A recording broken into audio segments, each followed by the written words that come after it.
Hello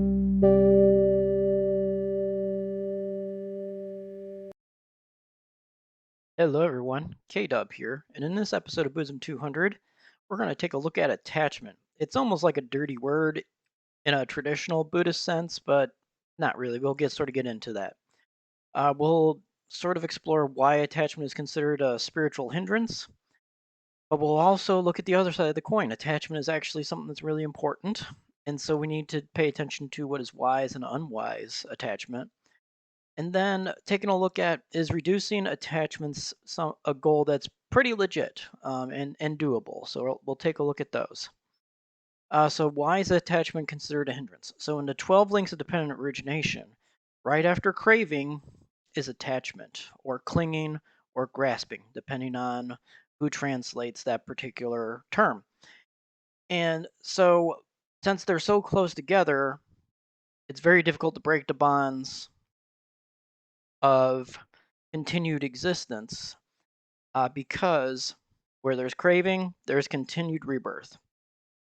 It's through the elimination of craving and clinging. Basically, you can actually, if you can get rid of craving, there's nothing to cling to. So if you can get rid of craving, then rebirth will not occur. There's no karmic function to it. It's completely extinguished, like the fire that's put out. It's in Buddhist philosophy. It's said that when a fire is extinguished, it doesn't go in any particular direction, it's just extinguished.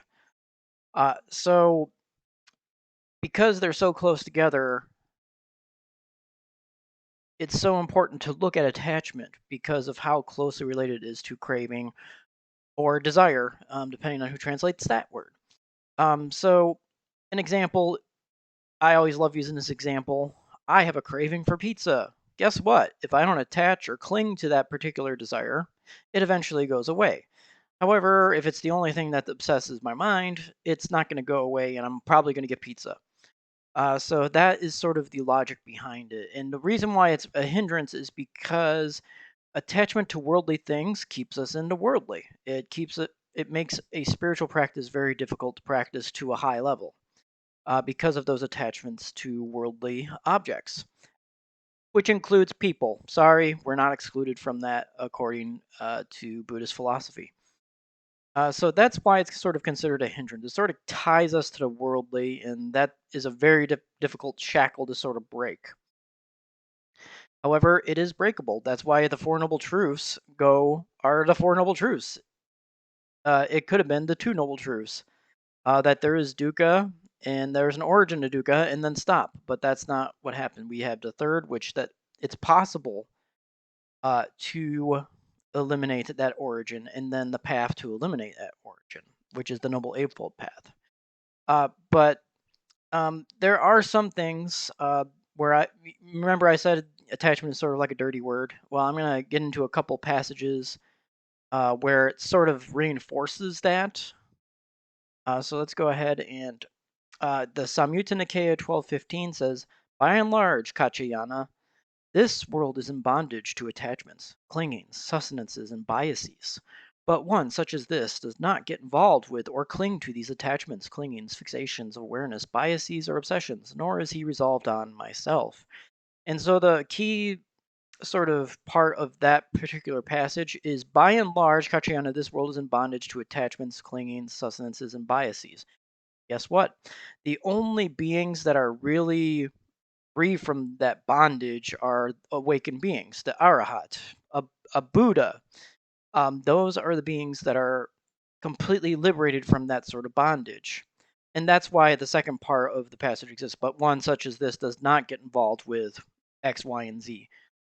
Because that is an awakened being to the highest level. There's no such thing as clinging or grasping.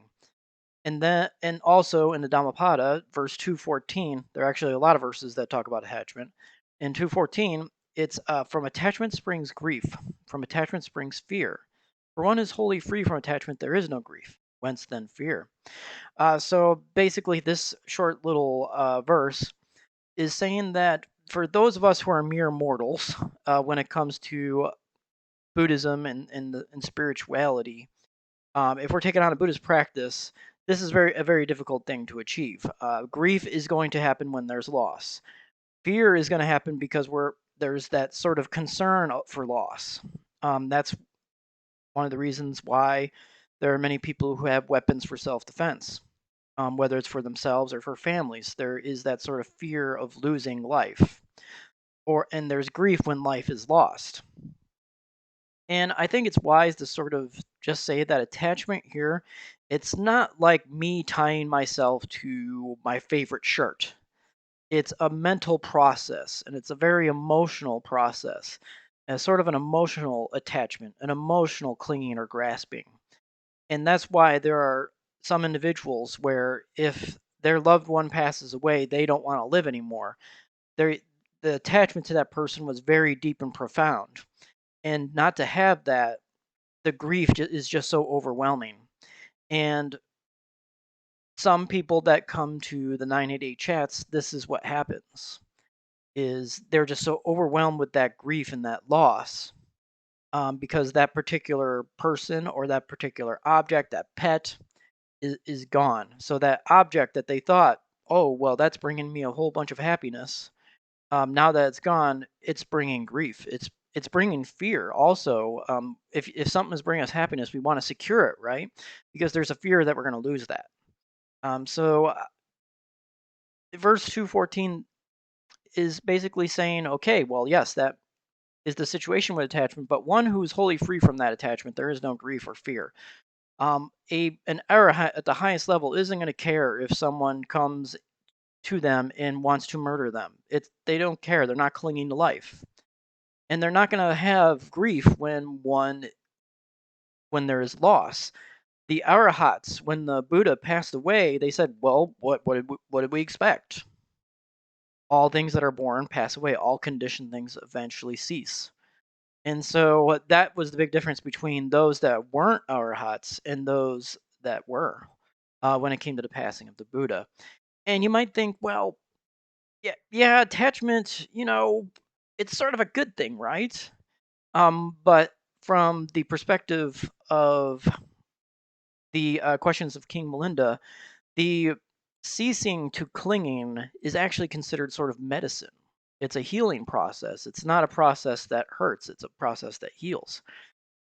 And the verse, well, it's not even a verse, the passage that is picked out from that is, and having drunk the medicine of the Dhamma, you'll be untouched by age and death. Having meditated and seen, you'll be healed by ceasing to cling. And so, being untouched by age and death, that is arahatship. Yes, the physical body will pass away. Cognitive functions will pass away. Consciousness will pass away.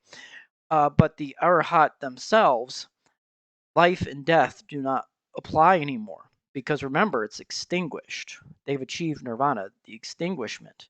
And so they can be said neither be here nor there. Neither of those apply. It's a dichotomy that's sort of like a paradox, and you put all that into one, and you're like, well, how am I supposed to grasp that? You're not probably not going to know unless you're an awakened being. People probably could explain it to you a million times, and you're like, life and death, it's got to be one or the other, right? But not in this particular situation. As a matter of fact, it may be considered extremes, to a certain extent, because existence and non-existence are considered two extremes in Buddhism. That's why it's called the middle path. It says, with the arising of this, this occurs. With the cessation of this, cessation occurs. It's not non-existence, it's not existence. It's with the arising or with the ceasing. Which you might say, well, they're sort of synonymous with life and death, or here and or not here. But at the same time, I really don't think that we can put a worldly term on such a process. And if we could, that sort of defeats the purpose of doing anything in Buddhism, because then it would be 100% knowable just through senses themselves, observation.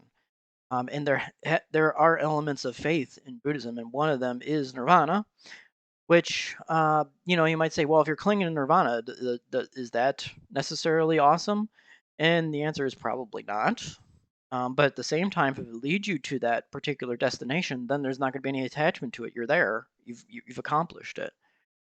But at the same time, we have to say, okay, K Dub, I hear what you're saying, but attachment is important, and I'm not saying that it's not.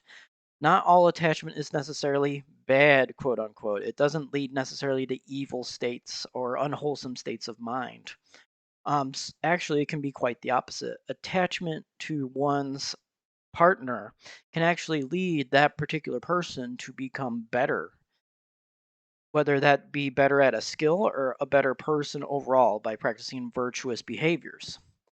And so, not all attachment is necessarily bad or anything like that. And it's especially attachment style is important when it comes to childhood because those with secure attachments to parents, there's a lower probability of outcomes in the future where there are behavioral issues in school or issues with the law later on. That probability is reduced as compared to, say, an avoidant uh, attachment style to parents, in which the probability for those types of behavioral issues and possibly issues with the law later on are actually increased.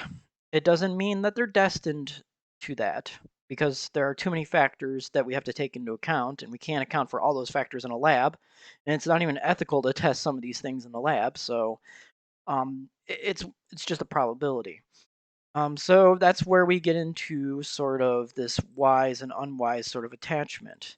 Yes, attachment can lead to deeper relationships, more intimacy, a desire to want to be better.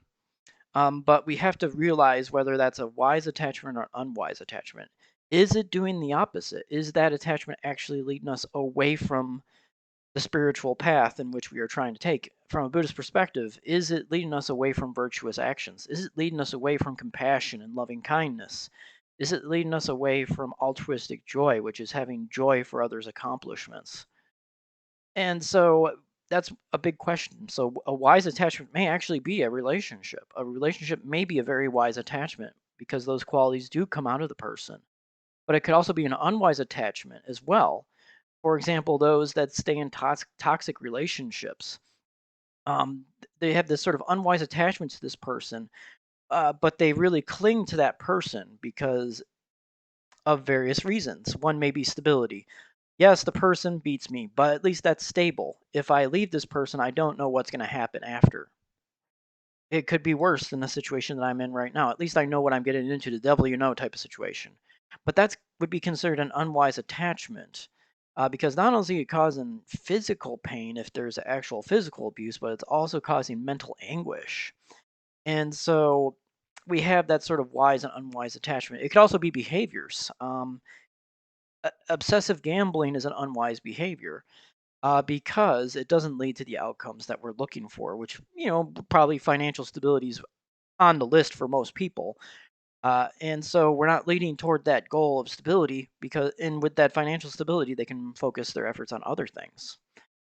So that's sort of an unwise, but there may be wise behaviors. Volunteering could be considered a wise behavior because it does allow a person to practice on a regular basis compassion or loving kindness, altruistic joy, any of those sort of divine qualities that are listed in the Buddhist texts.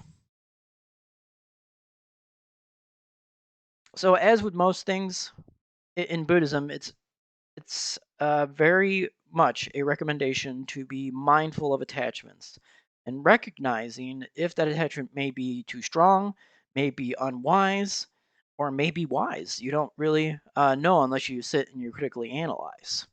And so I feel like reducing attachments is definitely an achievable goal, and that can be number of attachments or the degree of attachment.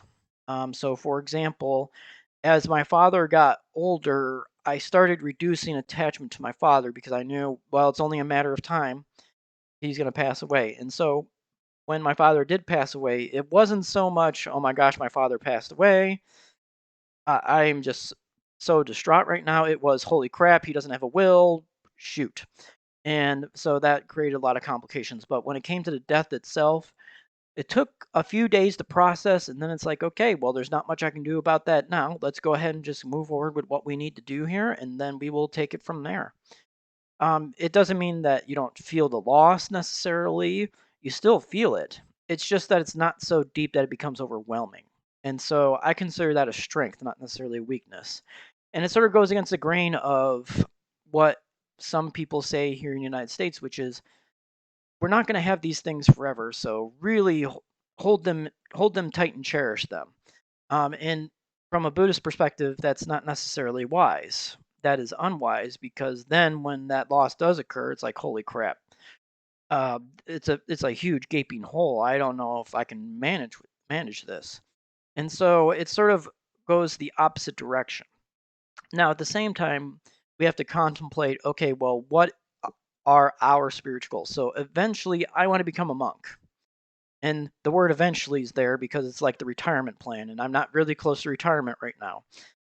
So for me, my goal is going to be different than, say, one of my friends that's interested in Buddhism but doesn't practice it. So their goal is going to be different than my goal. So this is going to be a matter of where are you at spiritually and what are you willing to work on? And then sort of make a list. I would suggest making a list. It's wise to sort of write things down and be like, yeah, this is what I was thinking.